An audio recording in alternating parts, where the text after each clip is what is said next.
Welcome. Today I'm going to show you the model that allowed me to reach $77,000 per month in recurring revenue with 96% profit margins and just one VA. And I work less than 4 hours a day.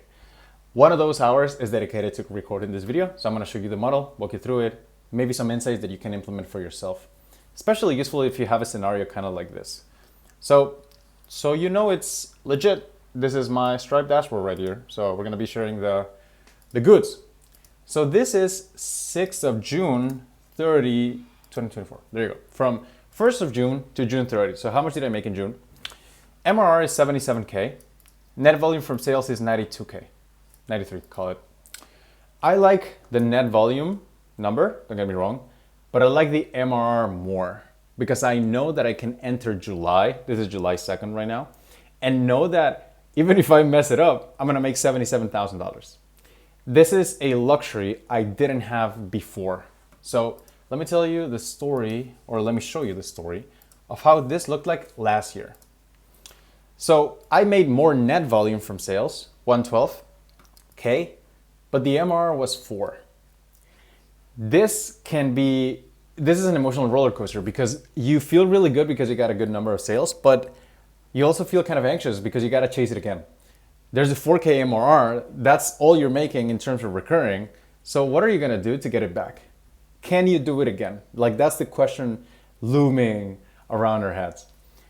Now, I happen to have a model that allowed me to do it again, over and over again, get paid every day with 96% profit margins, 1 VA and less than 4 hours of work a day.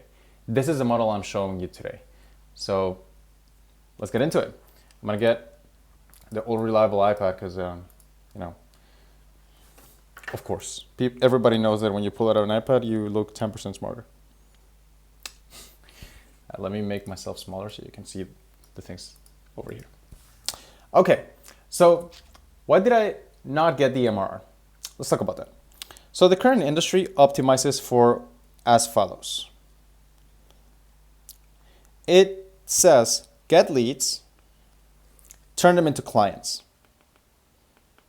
Pretty standard. I used to run the model of sales calls, closers, setters. I don't do sales calls anymore. I don't have setters anymore. I don't run ads, and it's just me and a VA. So what changed? Before, I used to have leads and turn them into clients. This is kind of how it normally works. But a common recurring theme you're gonna find on this video is prospect inertia. The more money someone gives you, the more money they are likely to give you. So remember that. The more money someone gives you, the more money they are likely to give you. So what I found was that getting leads and turn them into clients was just super tough because these guys gave you 0 and you were asking a 2, 3, 5, 10K purchase. So it's hard. It doesn't obey prospect inertia. Now, here's an interesting statistic. I have 600 customers for a one-time thing. These are not clients, these are customers. So that's how we define a customer, somebody who bought a one-time thing. And I have a 230,000 follower audience. Out of these two, this one is 95% of my income in terms of not how much money they made in the one-time purchase, but how many of them turned into clients. And this one is 5% of my income. So take a look at that. 600 people made me more money than 230,000. And this is 95%. These are 5% of the income. So there is a huge discrepancy. Another statistic, 80% of my clients bought a one-time thing before me, before they became a client. That means that adding just one step in between allowed me to turn all the people who said maybe, later, not now, who didn't book a call, it allowed me to turn so many more into clients just because it was much more efficient. Now, why does this work? Again, prospect inertia. Because the current industry asks leads to jump. It asks them to become leads and turn into clients. The cash creator model doesn't do that because we obey prospect inertia. We don't ask leads to jump, we ask leads to flow. From leads to customers to clients. This has two main benefits. The first one is that you don't have to spend time talking to too many leads. The problem is when you spend 95% of your time with leads and 5% of your time with clients. I don't do that. I spend 95% of my time with clients and 5% with leads. Why? And here's the second benefit. Because when you introduce a step in between, it allows you to only talk to people who A, admitted they have a problem, and B, paid for it. So the funnel and the model I'm going to show you is designed around two questions. Number one, how do you turn a lead into a customer? And number two, how do you only talk to customers? This has a lot of freedom because the burnout doesn't really come from leading and talking to these folks, from the clients. The burnout actually talks from trying to chase leads and trying to convince them to book a call to buy X, Y, and Z. This is what really drains you. So I came up with this model that allowed me to not do that, right? So this model is, that's what this model allows you to do. I didn't come up with it. I'm standing in the shoulders of giants, but here's the new ones that I've developed for myself. Okay, so where do we start? You have leads, and then you turn them into customers, and then you turn those into clients. The nuance of each step matters a lot. So we're gonna stand right here, and we're gonna begin with leads. So how do you turn an audience into leads? How do you get leads? The big question, right? And what I found is that the most efficient way I've found to get leads is what I call whale bait. Now, whale bait matters a lot. So whale bait is, for example, the practice of only talking to the people who have the problem you solve and then money to pay for it. What does that look like? Let's say you were looking for people who make 10K a month, right? If you showed a post telling people, how do you get to 10K a month? Then you're only attracting people below it, right? It's not really the best use of a content piece because then that's how you only get broke people. Whalebait does things differently. Whalebait allows you to turn people who have the money, who have the problem, and it is the discipline of only focusing on them. So how do we do it? And a good example of how we attract people with whalebait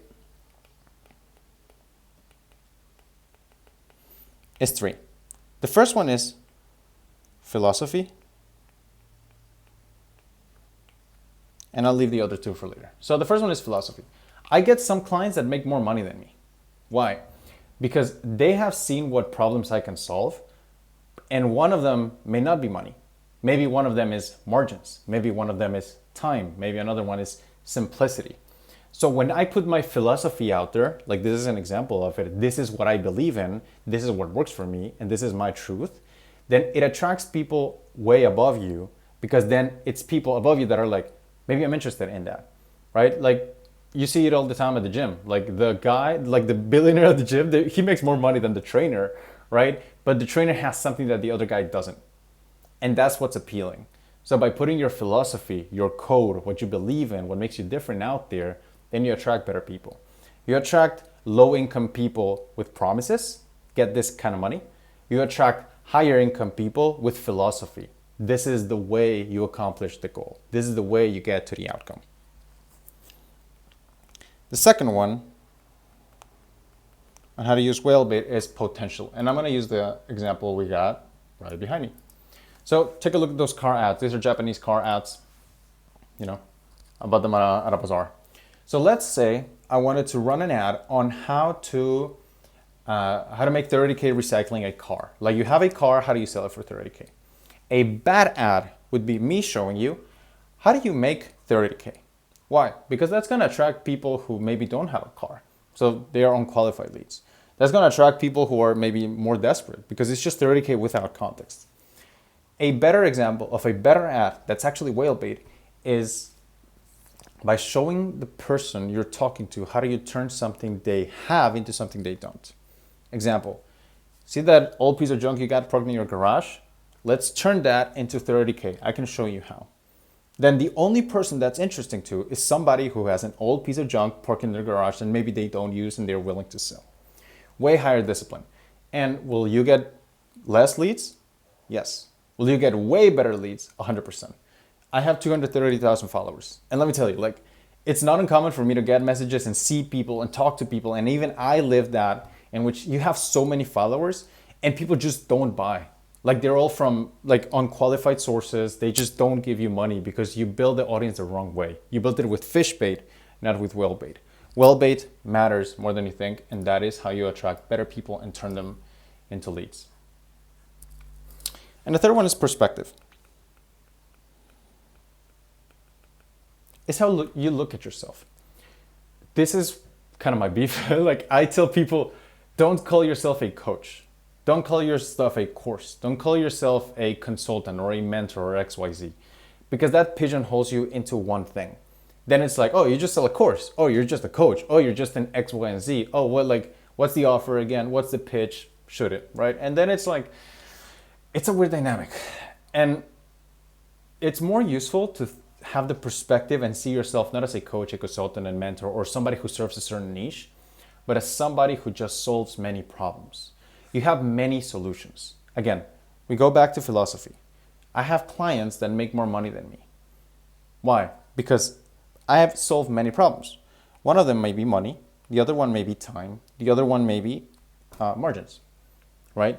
Maybe this guy is like, okay, I may not need more money, but I'm interested on how you solve margins and time. So by looking at yourself not as somebody who, I solved this problem for this niche, for people who make at least this much, it's way more helpful to look at yourself as, these are the problems I solve, right? Like, for example, I have this nicotine spray I use to relax, right? Some others use it to get inspiration. Some others use it to quit smoking, right? Now imagine they tailored their ads to dudes who rant at an iPad. Like, they would go broke tomorrow, right? But what do? They lead with the problem. They don't see themselves as this thing, as this pigeonhole coach, right? They see themselves as, these are the problems I solve. So when you approach social media with, these are the problems I solve, you tend to attract better leads, because then, you're dynamic. You solve many problems. I solve many problems, and so do you. So when you look at yourself that way, it's easier to sell. Okay, so that's how we get leads. We start with whale bait. Now, how do you get them into the next phase? So there is a small transition here that needs to be talked about.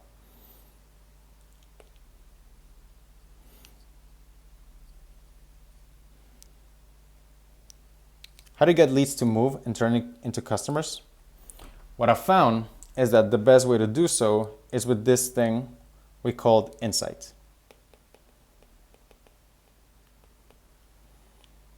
And it is the antithesis of value. Now, there's a common theme of give everything away for free. Like, if you give the sauce, people will pay you to cook it for free. Build huge goodwill so that one day you're gonna have this big monetization event. I heavily disagree with it, because I believe that value slows leads down. Why? You've seen this. You give away your tactics, you give away your stuff, you give away your sauce. What do people do? They take that and they're like, thanks, dude. Let me implement it and then get back to you. Oh, let me get results with your free stuff so that then maybe I can afford your paid stuff. Oh, I'll definitely buy from you someday. Some do, most don't. Whereas insight speeds leads up. Why? Because a client that's worth getting is not in the mindset of, let me steal everything I can from this guy. A client worth getting is in the insight of, can this guy get the job done? So when you give insight, you speed leads up. When you give value, you slow leads down. So what is the difference? Like, how do we define what each is? When you create value-based content, it's like you're telling the answer. It's when you tell people, here's 10 exercises you can do at home to get a six-pack, right? Insight, instead, is not telling the answer, but showing you have it. I have this client, right? We used X, Y, and Z method. Here's the before and after picture. It shows that you have it, and it doesn't get people trying to do things. It makes people want to buy things. Another like really bad kind of side, what's the opposite of benefit? Consequence? A side consequence of value is it attracts audience of sellers. It attracts an audience of other people who sell what you sell, right? It's like the fitness coach. The fitness coach posts a bunch of pictures, right? And he posts a bunch of like how to do exercises. He's only followed by other fitness coaches. Like, it's really hard to monetize. Like the fitness coach who did it with insight then attracts buyers. And this is a really important distinction. Don't tell people the answer, show that you have it. Because if you just tell people the answer, you will only slow them down. Insight-based content does things differently. And this is kind of how I get people to be interested in, what am I selling? What am I doing? Because I don't want to teach them how to do the thing for free. And probably you don't. This works for people who sell real estate syndicates, who sell big ass partnerships, people who sell tens of millions of dollars things. You sell 10K coaching and consulting. It's probably not the best use of your time. Different place for different games. If you want to get clients for your consulting practice, Insight is the way. If you want to build a huge brand and be rich and famous, Value is the way. Personally, I'm more interested in just being rich. I don't really care about being famous. So for that, Insight will do. This is how we move people into the next stage and we sell them something. Now, what do we sell them? We got to turn them into customers. So what do? Do we create new courses? Do we invent new things? What do we actually sell? We don't create new courses unless you want to. Let's walk you through this. Now, when you do the thing, like every day you're working on a table. Let's say you are a carpenter and you're working on something, right? You're delivering for clients, you're creating content, you're doing X, Y, and Z. We think that this is what needs to be the content. That is not the case.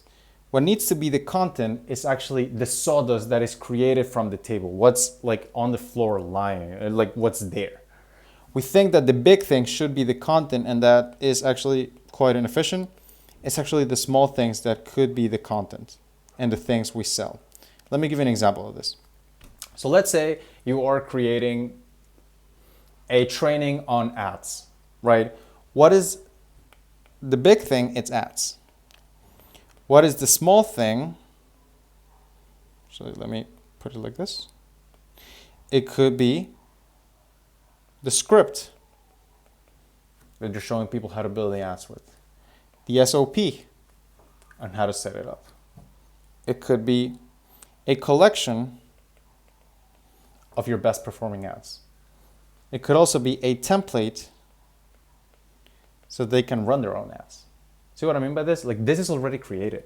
Great content isn't created, it's collected. And this can all be sold for individual pricing points. I'm willing to bet that the things you could sell, I'm willing to bet two things. One is you could get more clients if you sold a one-time thing before. And the second thing I'm willing to bet is you already have these things that you could sell for one-time purchases, right? It's already done. Like the bottleneck here isn't how big of a stuff you can create, it's how small can you see so that you can extract the tiny little things that could be sold individually. So what we sell here is actually three things. The first one is we sell assets. You already saw, these are the assets here. The second thing we sell is repurposing. And this is what we call red velveting. So red velveting is, I don't know if you know this, but chocolate cake. Red velvet is actually chocolate cake with red coloring. It's actually the same thing. What does that tell you? And it's actually sold for more. So you can sell the same thing as long as you make it look slightly different. So let's say you have 10 trainings, right, on your portal. What you can do is you can combine, and you see that 1 and 5 combine really well. Like they go really well together, you can sell a bundle. And then you red velveted it. You have the chocolate cake, you put red velvet on it, you sold it as a new thing.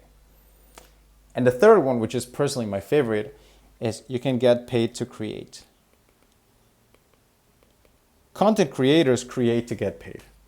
Cash creators get paid to create. So how does this work? The other day, I ran a workshop for my own clients inside Cash Creators, and I showed them how to accomplish a certain outcome, right? Now, usually before I would have just run the training and like kept it there and that's it, right? But what you can do is you can sell one-time tickets to it so that people can come here and see what are you working on, and you can sell it. So the other day I was going to create a training for which, I was going to do it anyway, but I sold $100 tickets to it and 97 people bought. That's $9,700 for work I was going to do anyway. I didn't create to get paid, I got paid to create. And then 4 clients in the back end of that, because I had the right touch points, 4 people in the back end of that then became clients. Again, prospect inertia. The more money someone gives you, the more money they are likely to give you. So if you sell them a one-time thing, that means you're talking to somebody with money, with a problem, that's willing to pay. I don't know what's a better lead than that. 1 customer is worth 50 leads. So if you know how to turn your assets, if you know how to red velvet and repurpose, and if you know how to get paid to create stuff you're going to do anyway, then you have more than enough ammo to monetize and turn people into customers. So far, hopefully you haven't get lost. We got leads with Wellbait. We turn them into customers with insight-based content, not value, because that only slows leads down. And then we sell them stuff we already have so that we can get paid to create. Now the big question, how do you turn them into clients?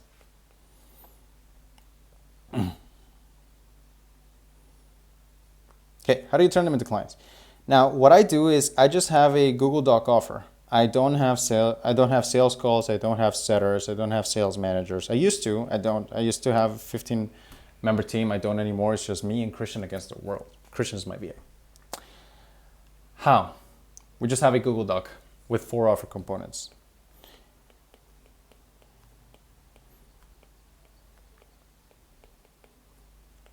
Why does this work? Remember, I'm not talking to leads here. I'm only talking to people who have already paid me something. And these conversations are much easier because they already saw you doing your magic. They know who you are.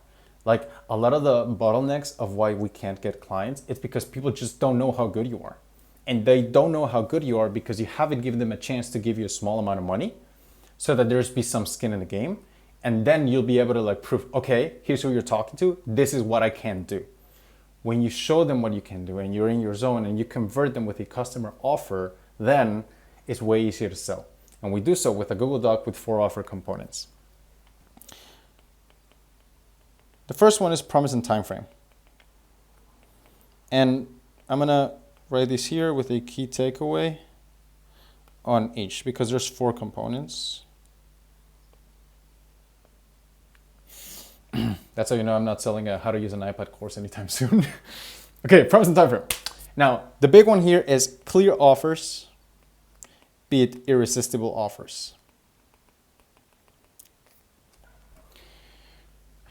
The nature of coaching and consulting is everybody's trying to like measure their dicks against each other. Everybody's like, this is what I can do. It's so much better. It's so much bigger. Like huge promise. And if not, I'll buy you a round trip to Bali, like stuff like that. That is not enticing, at least not to the right person. Clear offers beat irresistible offers. When you can clearly articulate, and it's helpful for it to pass the visibility test. If the person can close their eyes and see what the offer is going to accomplish for them, then you get a lot of value from it. An example, I sold, what was it? I sold I was gonna sell like an offer compilation of mine. So I could have said like, offer maximization so you can 10x your business and supercharge your lead flow, right? Whatever that means. Or I could be very clear and say, these are my 90 best offers. It's in a swipe file. Do you want it? Right? It's very clear. An offer, often we just fail at making offers because it's just not too clear. And if we have a definite time frame on how we're going to achieve it and it makes sense, then that beats an irresistible offer. Second thing is big too, it's path.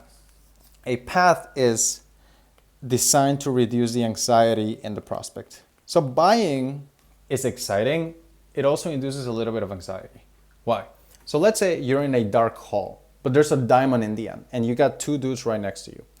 Dude A tells you there's a diamond, an irresistible offer. There's a diamond over there, I'll take you to it.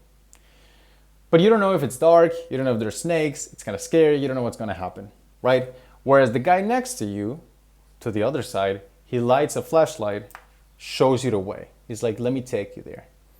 Who are you gonna pay to take you there?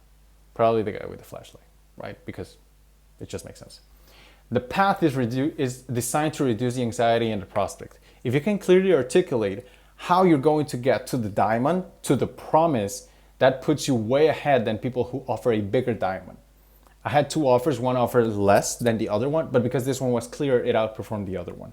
So if you can clearly articulate how they're gonna get there, that's like,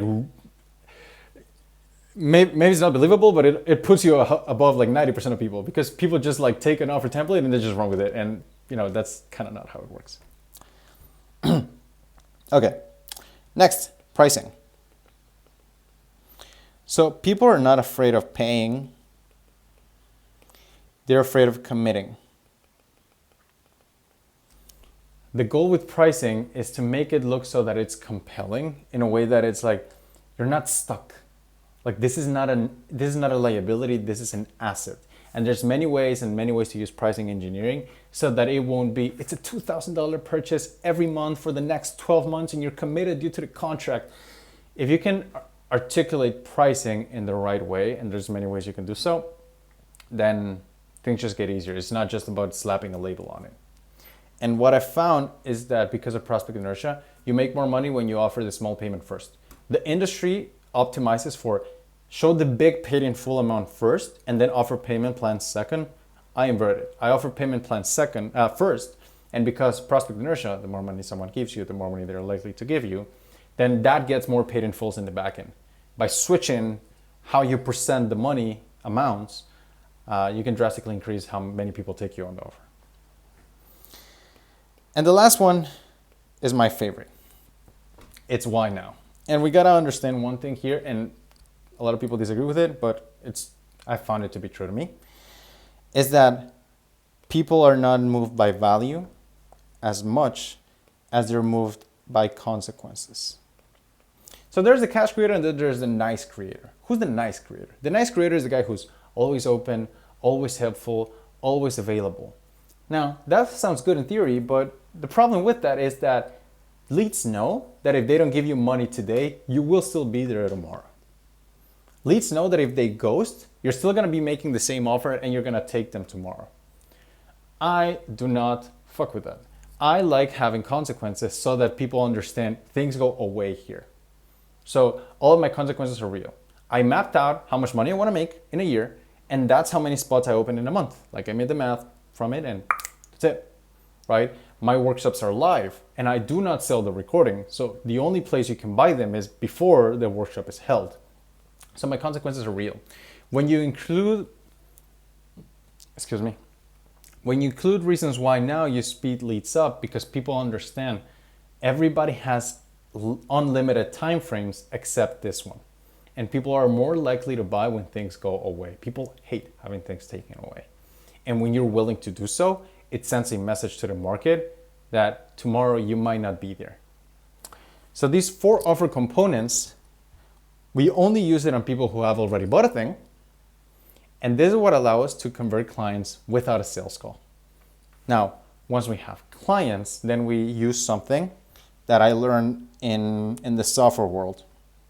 And this one actually proved to be, I think, the most valuable lesson I learned when I did software. So I was part of this software called Tweet Hunter. We sold it. Here's a more valuable lesson we got.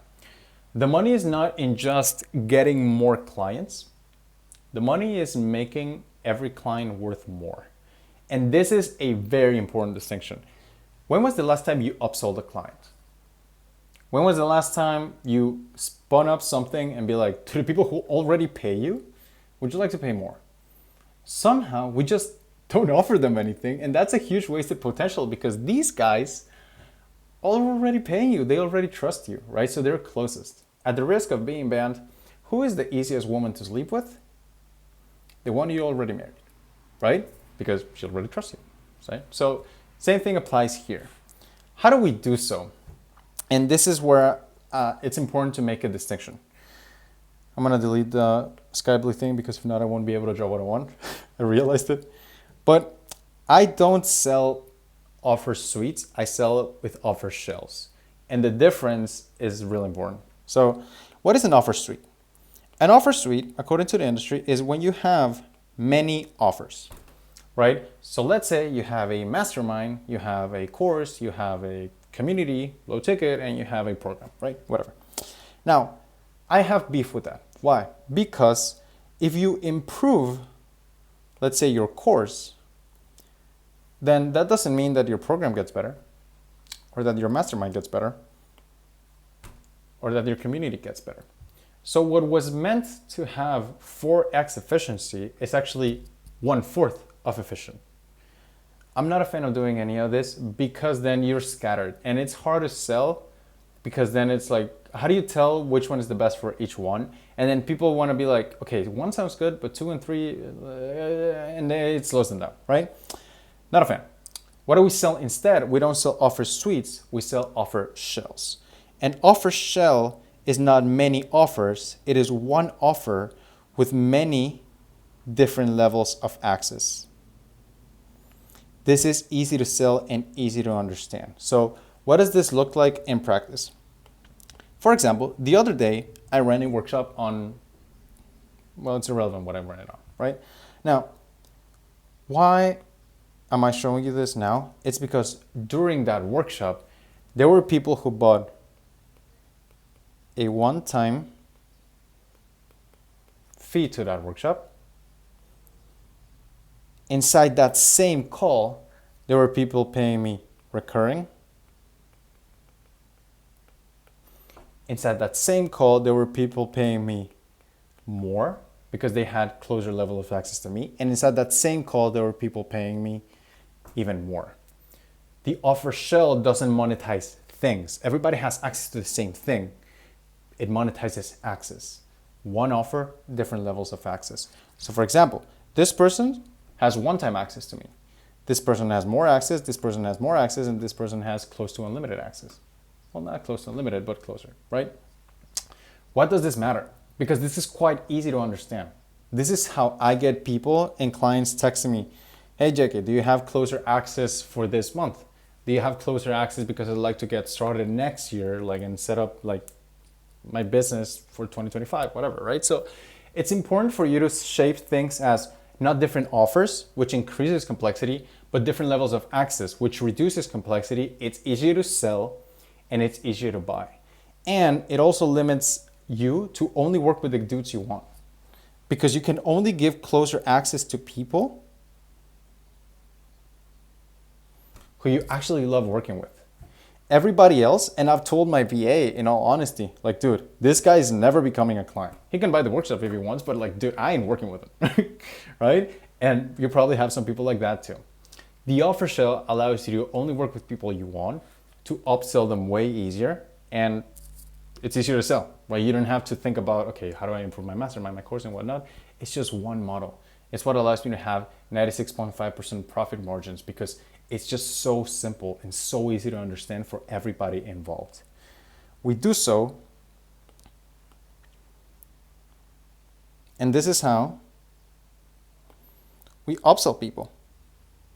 We don't offer them different things. We just have an offer shell with different levels of access, and people can fit themselves wherever they want to in the model. This is how I have, in some months, 10 clients make me more than 70 clients. Why? Because they were just like, they pay 2, 3, sometimes 7 times as much when they're in the higher tiers than when they're in their lowest tiers. And especially if you have an audience, like, being real, like 1 to 3% of people are going to become clients. What are you going to do with the other 97%, right? Might as well sell them something. So this is kind of how the offer shell works and why it matters to me so much. And this is why I upsell people every few weeks. Sometimes people downsell, sometimes people upsell, but they're still in the system, right? I monetize efficiently and simply, not with many offers, but with not one offer with different levels of access called the offer shell. So let's bring it full circle.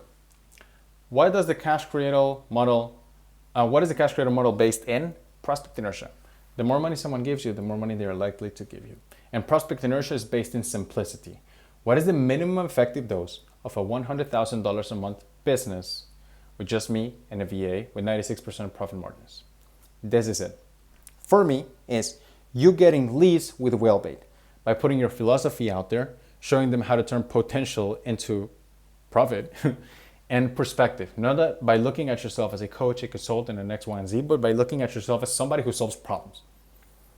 2, you turn them into customers. How do you do so? You don't give them value because value slows leads down. You give them insight because insight speeds leads up. And you do so not by giving them the answer so that they will do things. You give them by proving you have the answer so that they will buy things. A value-based An audience built with value attracts sellers. An audience built with insight attracts buyers, and that's the magic of it. And I wished I did this before, because I have 215,000 followers on Instagram, on X, and 15,000 followers on Instagram. The other audience is like more than 10 times bigger. Yet they both make the same amount of money. Instagram makes me the same amount as X, even though that one's 200,000 followers. Why? Because one was built with value, the other one was built with insight. Okay, so then how do you turn those into customers is you use what you already have. You don't sell the big thing, you sell the assets, the repurposing, and the things you can get paid to create, and the small things. You turn that into one-time customers. Then, because you knew how to sell this and you understand how to do these like little offers, you talk to those people who already have a credit card and you show them your Google Doc with the 4 offer components. Depending on what you sell, this can sell stuff from $100 a week to I've used it to sell $750 a week thing. It works if you have the things in place, and because we're only selling it to people who already gave us money, prospect inertia is in play. And then the money is not just in getting clients, but in making every client worth more. How do we do so? We don't offer different offers. We offer different levels of access to the same offer. We do so with the offer shell. And this is how I managed to keep my money, not give it away to a team, a sales team, ads, whatever, software, right? Or an agency. And I get to keep 96% of it. And this is how I'm gonna take it to $100,000 per month in personal profit by the end of the year, by following the cash creator way. This is it. If you struggle with anything we mentioned today, I'd love to help you implement this. So you can text me on any social, 1JK Molina on Twitter and Instagram. That's ONEJK Molina. And on LinkedIn, it's not that, it's David Molina. So you can text me on those. I'll help you implement this thing. And we can do many things. We can work on margins, time, profits, whatever you want. But really, the main goal is for you to have lots of blank space in the calendar, lots of profit in the bank, stop having it disappear, make a ton of cash, be happy, working less than 4 hours a day. So if you like my help, you know where to find me.